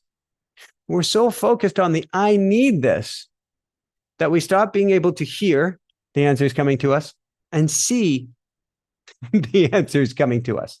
So we put it out there and we step back, and we can put it out again and we step back, but we continuously step back and allow for specific things to come to you in non-specific ways, in ways that are not what we're looking for. I have a laundry list of what I wanted in our next place. It ain't the next place. It's okay. Guess what? Something even better will come out of it being something very different than what I expected. And we'll still be able to do the show, and we'll still be able to love you guys up, and we'll still be able to love up baby Hannah and Rue and the kitties. And how does it get any better than this? So we put it out there for those specific things, and then we let go as well. And you are right, Emily. Desperation is the greatest energetic block. Although I think I may have said that too. Lots of love, Emily. All right. Gerhard, how do I release the so-called shackles that's still holding me back from embracing my truest self for the benefit of the greatest good? Thank you. How do I release the so-called shackles? Gerhard, there are no shackles. There's nothing holding you back from embracing your truest self. There's nothing. You got one arm? You got another? You can do it with one arm. You can do it if you can't move either arms. You've just embraced your truest self. Go on, everybody. Embrace your truest self. You can do it right here, right now. You don't need anything to embrace your true self. You are all there is. You are goodness. You are greatness. You are love. You are perfect. And we're going to trip, we're going to fall, we're going to go back into old programming. And so we throw the kitchen sink at it. We do clearing. We embark on journeys inside and outside of ourselves. We do all sorts of fun stuff to imbibe pure joy, whatever that means for us. But oh, thank you so much, Amanda. Thank you, thank you, thank you. How does it get any better than this? But you are your truest self. The question, how do I be my truest self for the benefit of the greatest good of all? I don't want to put any pressure on you, Gerhard. That's again coming back to desperation. Oh my God, I must help others. So between you and me, Gerhard, I've had 2 NDEs and I had a third whack with a 2x4 from the universe to help crack my heart open. And none of them were necessary. They were in many ways me trying to slay the dragons for myself or for others, thinking that I must do good for others. I must do this to help others. No, you get to do this. This is where the party's at, Gerhard. This is where the party's at. And when you do this, this naturally happens, but you don't have to force it at all. I'll take a few more questions. We're having fun here. Suslin Dowdy. I keep getting told I'm not practicing Christianity right, and that is why my money flow has stopped. What do you think? Wow, this is a beautiful question, Suslin. Okay, first off, if you're practicing love, you're doing it right. If we go back to Jesus, look at how he lived, not at what, not the interpretations, but look at how that dude lived. He had it going on. He was all about the love, all about the love, all about the love, period, done deal, end of story. So, Suslin, we go back to the love. Now, if you're not practicing religion right, is that going to stop the money flow? I don't buy it for a minute. And religion is a made up concept. I'm going back to the original energy. I'm going back to the source. I'm going back to an ascendant master who had it going on.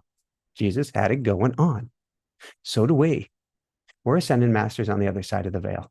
Here, though, we came here to learn certain things, to grow about certain things. You know who had, let's see if I get his name right. Yep. You know who had a lot of money challenges here on earth? Yogananda, the author of Autobiography of a Yogi. He had money challenges. His master back in India could manifest money like that. Yogananda died struggling to get money for his organization, struggling to get money for his organization. Now his organization is going to be around from here till eternity. It's pretty cool, but he did not have it going on. Why? Because we're all here to have our own challenges in our own way for our own growth. Now, if we have money challenges, I look at our relationship with money. I look at our wounds with money. I look at our past with money. There's so many different things that we can do to help us get in that money flow. But understand that the money flow has absolutely nothing to do with whether you're practicing a religion or whether you're practicing spirituality, whatever that means to you. And I see the money flowing. Thank you, Movie Mondays. With Monique. How does it get any better than this? Thank you, thank you, thank you. The money flow has nothing to do with whether you're being a good Christian, a good religious person, a good pious person, or a good anything. It may have to do with wounds and blocks, or it may simply be your way on your path. Sophie. Okay, my team is cutting it off at 3 more questions. So Sophia. I love this. Thank you, Sophia. Let's take a deep breath before we even ask this question.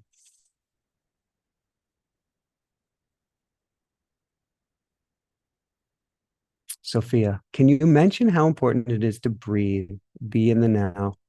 I set alarms to remind me to go within.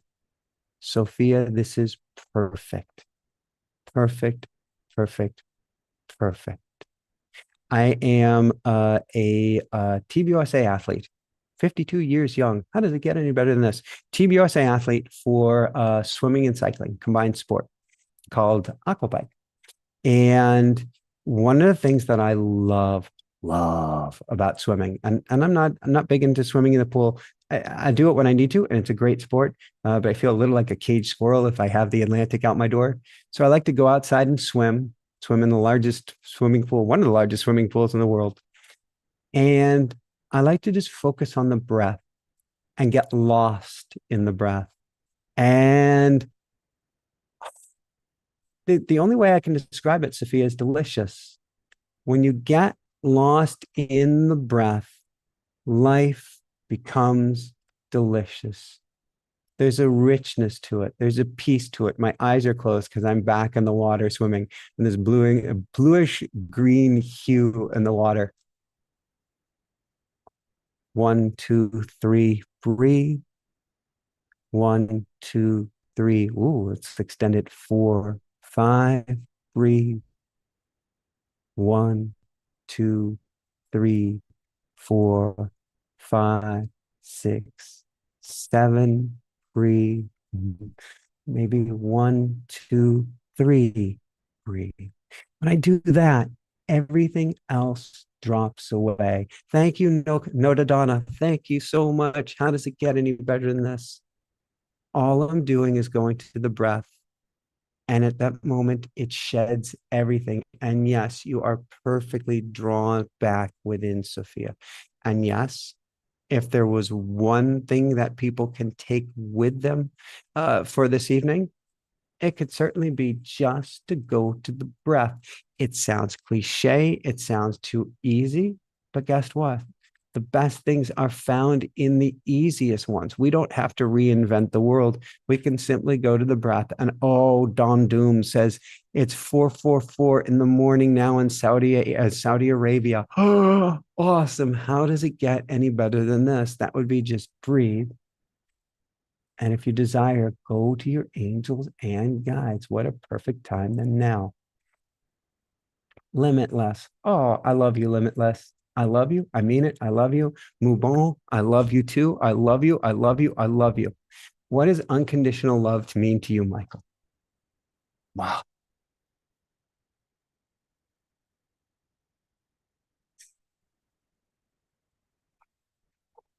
Who's making the love sound in the background? It means everything. There are no words in my vocabulary. There are absolutely no words that can fully sum up unconditional love. Uh, the closest would be the love I have for Hannah Bear. Um, Maybe even more than Rue. I love Rue very dearly. I love all my kitties very dearly. I love Jessica, each one in their own way, dearly. But unconditional love,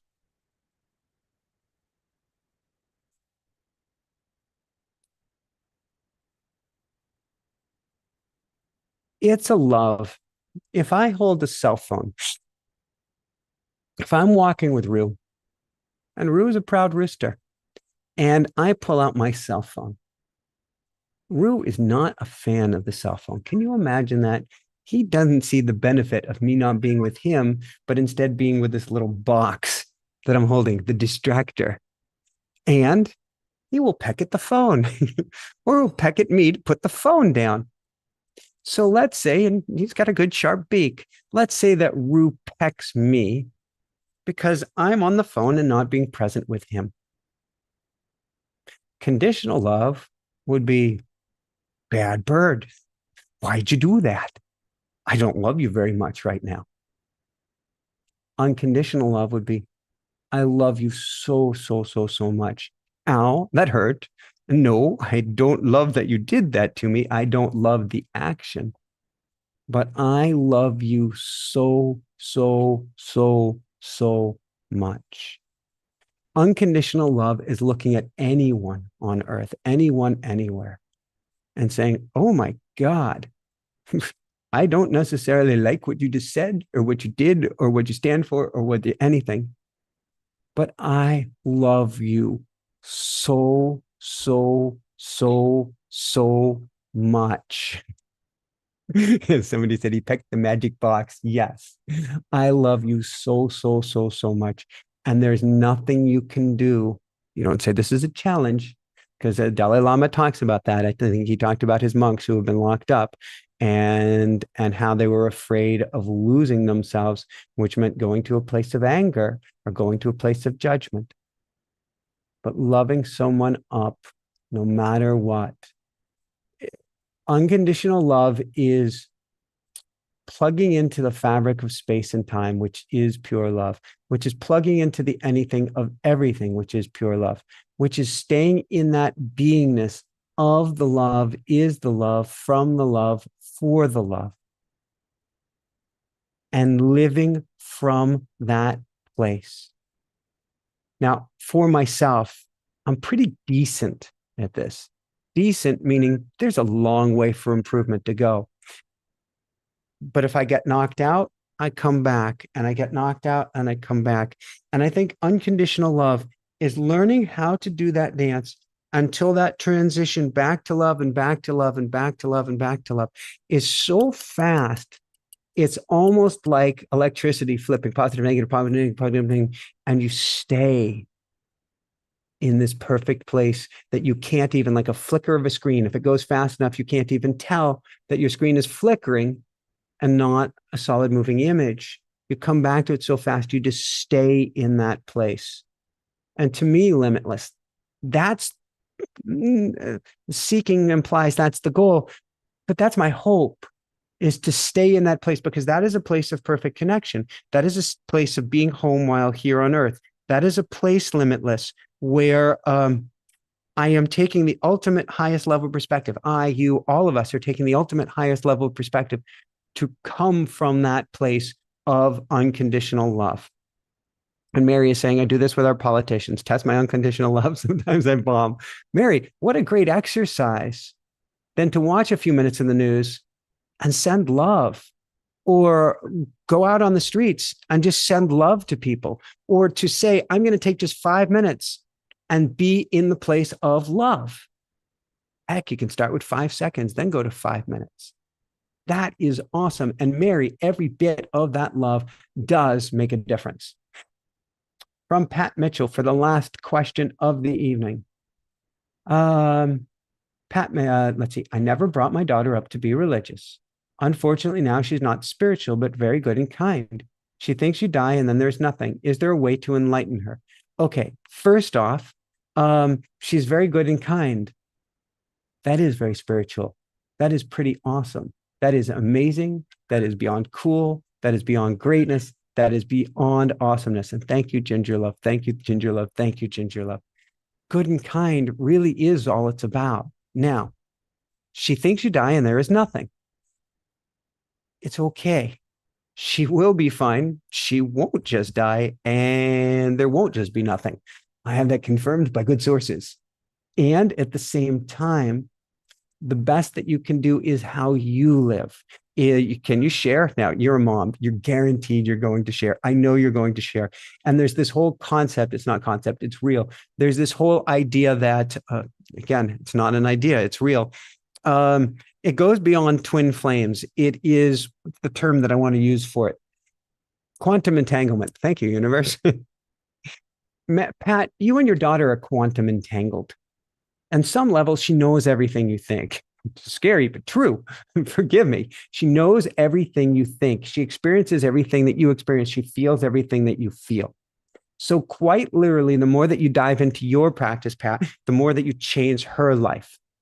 You are not separate from her. You could never be separate. There is no way. Even when you're on the other side of the veil, if you go before her, chances are you will. If you go before her, there you will still be felt by her. It's impossible not to. So that separation is an illusion. So, Pat, what you get to do is even more of what you're doing. That is the best way that you can help shift her if she's meant to shift. So unconditional love means it's okay right where anyone is at. Now, we do try to raise our vibration up as humanity to help humanity to shift. But again, it's not required for anyone to have any particular thought. Isn't that funny, ironic, and strange? Says the guy who has, I don't see the numbers, who has 1,500 or so people live in the chat right now to say, it's not important that we change anyone. It's not. It's awesome, but it's not important that we change anyone. It is important that we do what we do in here, in here, in here. Thank you, Curative Crusader. That matters the most. This is what matters the most. And doing this, Pat, is what's going to make the biggest difference in her life. I know with baby Hannah right now, the best thing that Jessica and I can do isn't so much work on baby Hannah. She'll be fine. It's what we do for ourselves, what we do for our relationship, what we do in this love. Jill, I love you so much. Thank you so much for your kind donation. And Jill wrote 7-Eleven, happy birthday, Sean. This is one of her two twin boys, and Michael, who's now across the veil. Thank you, Michael, for your love. So happy birthday to Sean and happy birthday to Michael. And how does it get any better than this? All right, I'm going to take a sip of water. We're going to dive into a very late meditation. Boy, has the time flown. Oh, more 333s. Old Earth ended at 6:27:23 at 333. I'll buy it. Okay. And let me take a sip of water here and see if I caught everybody's. Oh, Stardust 29. Did I thank you? 999. How does it get any better than this? Thank you, Stardust 29. While I'm doing that, I feel free to put in the chat our show on the Mandela effect coming up this Thursday. Ooh, that's going to be a goodie. And for any of our other good stuff, we also have a daily attunement where I help shift your energy on a daily basis at Daily Woohoo. It's a very short and sweet newsletter at dailywoohoo.com. So you can sign up for that as well.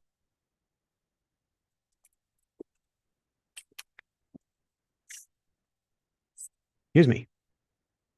All right.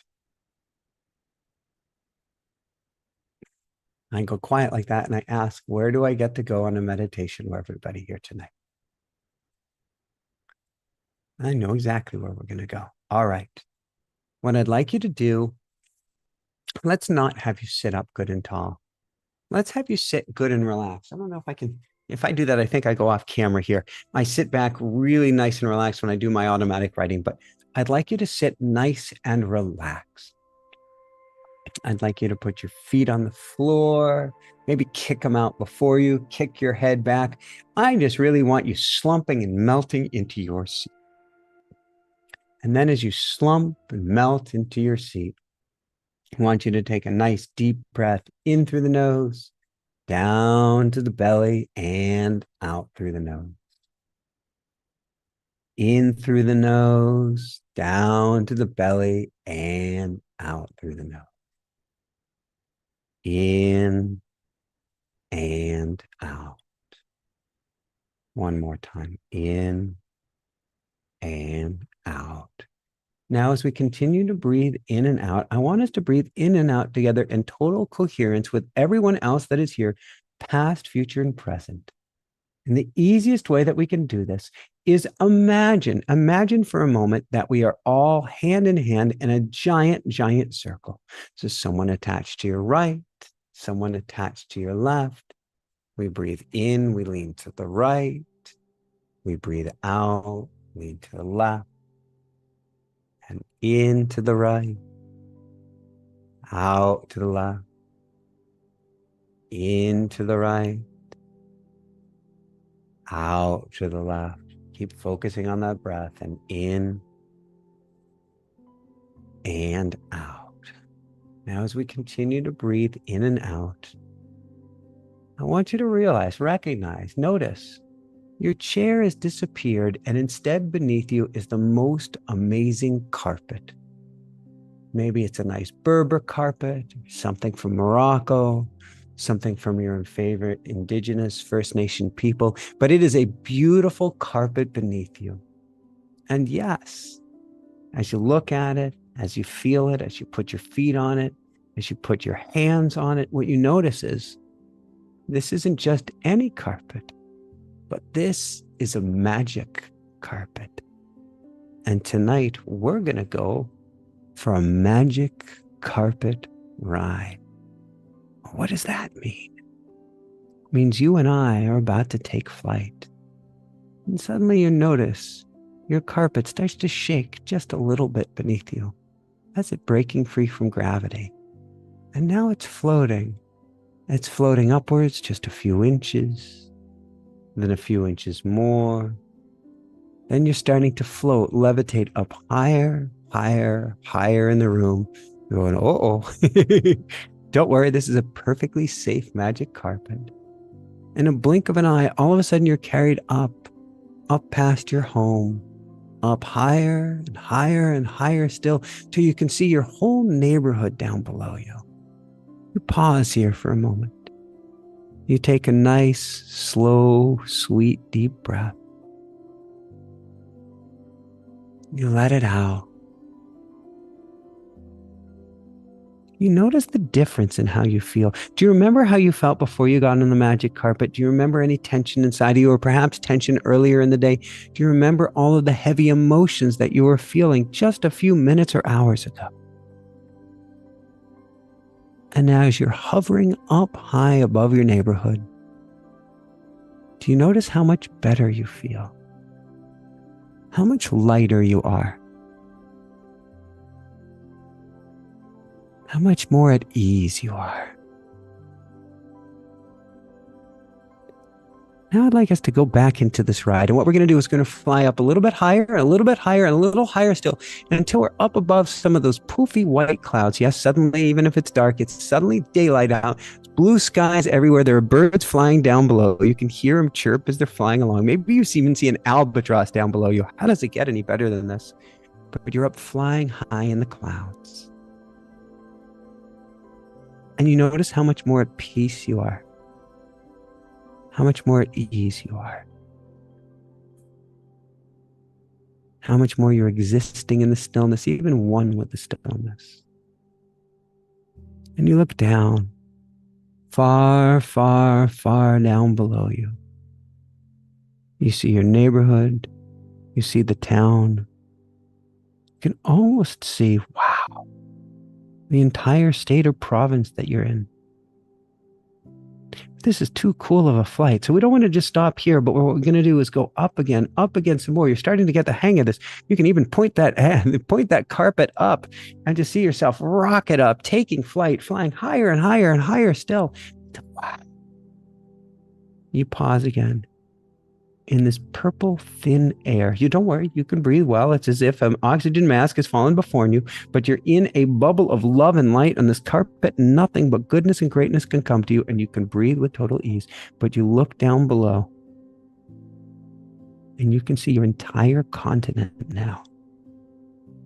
Not only can you see the entire continent, but in the distance, both directions, you can see the day turning into night, and in the other direction, the night turning into day. You can see an incredible curvature of the earth from way up high above. And again, such peace, such stillness. You're beginning to also get a sense of oneness and a sense of love.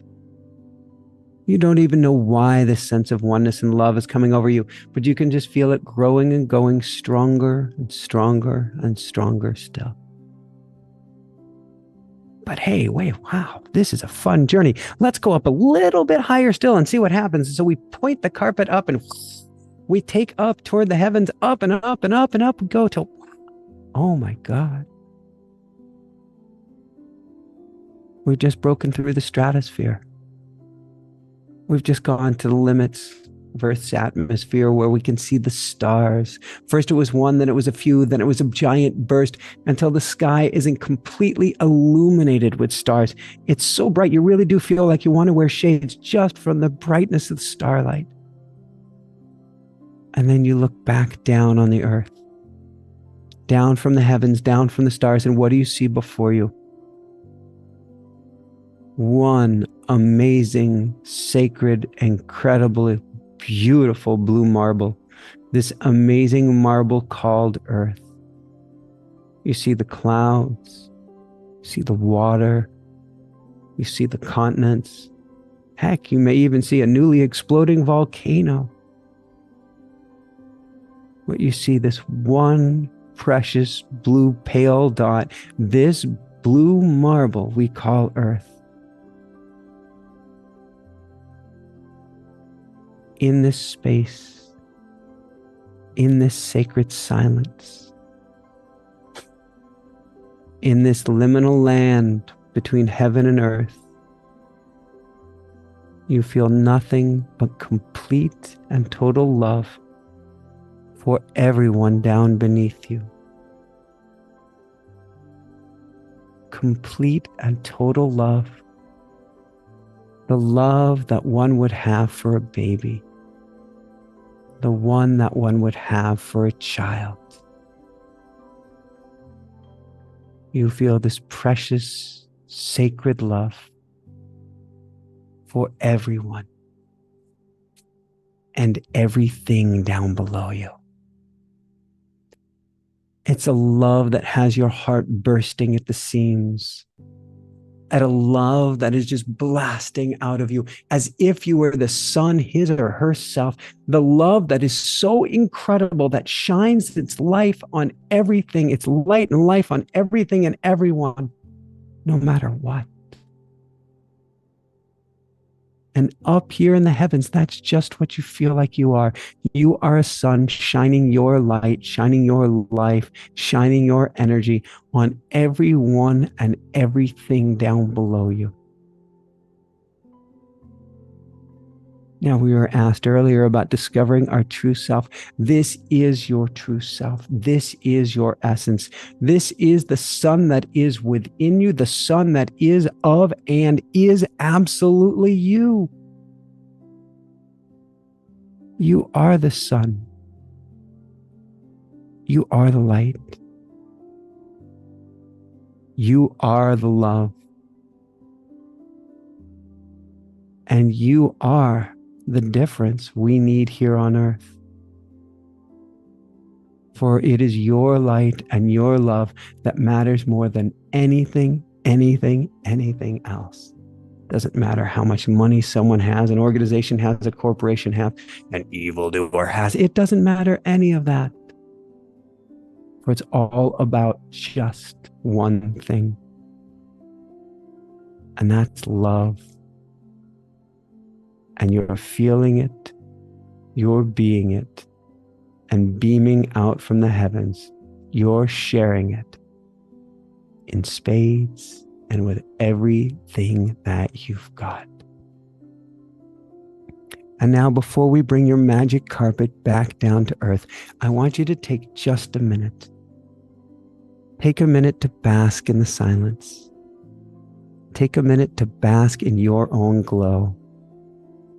And take a minute to shine as much of your love and light as you can on the earth right now, unconditionally, with everything you've got.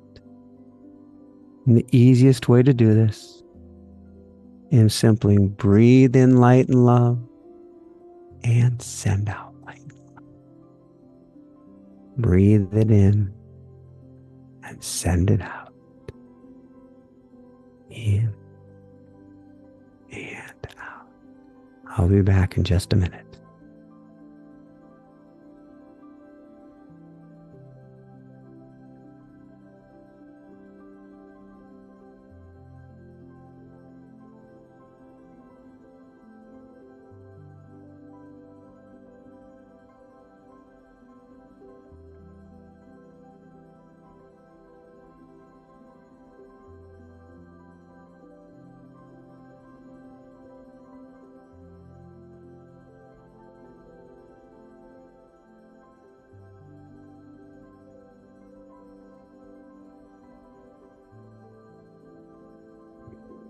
Can you feel that light?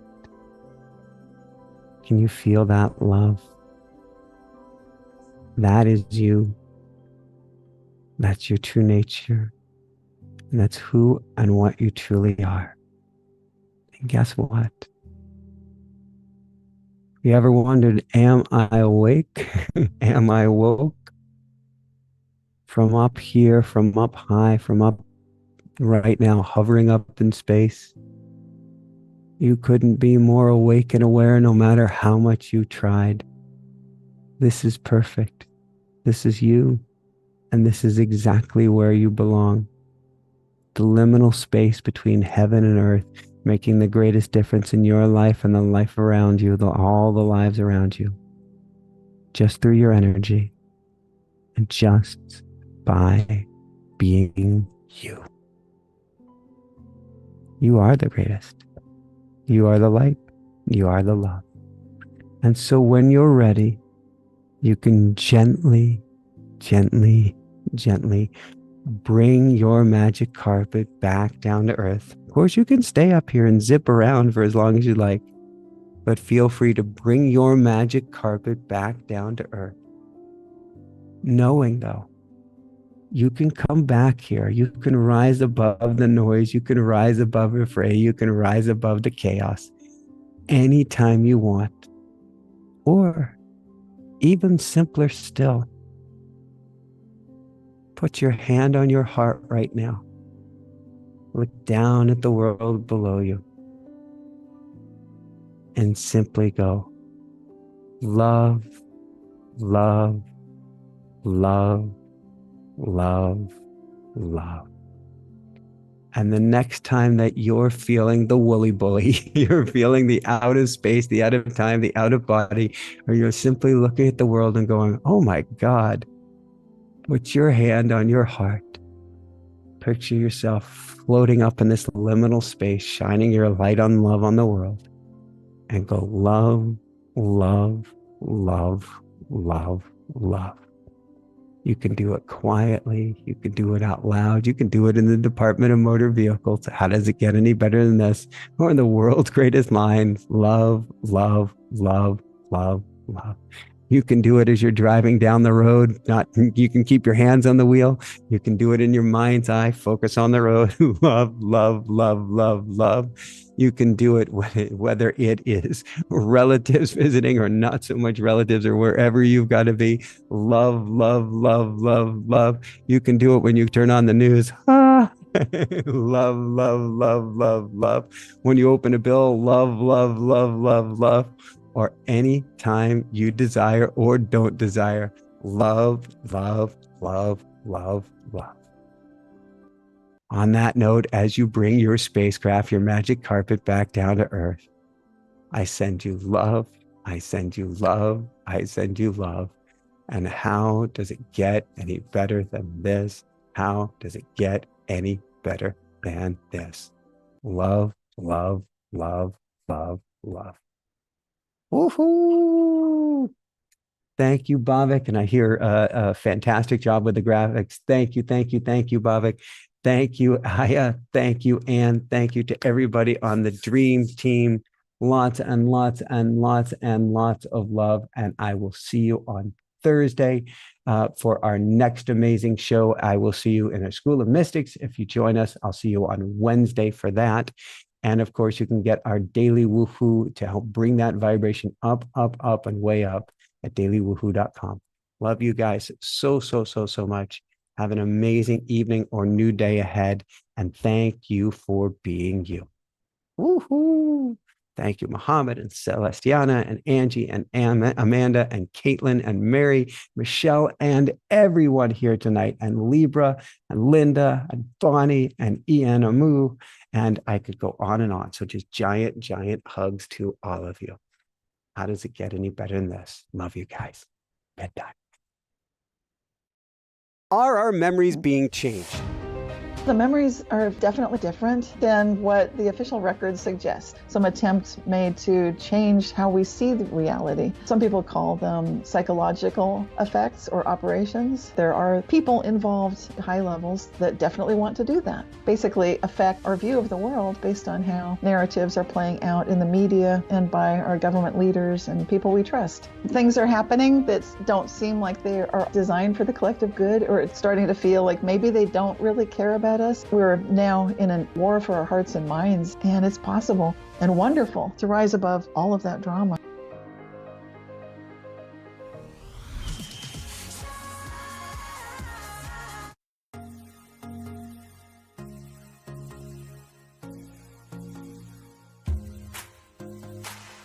Every day there's a new horizon. Birds keep on singing, earth keeps on spinning.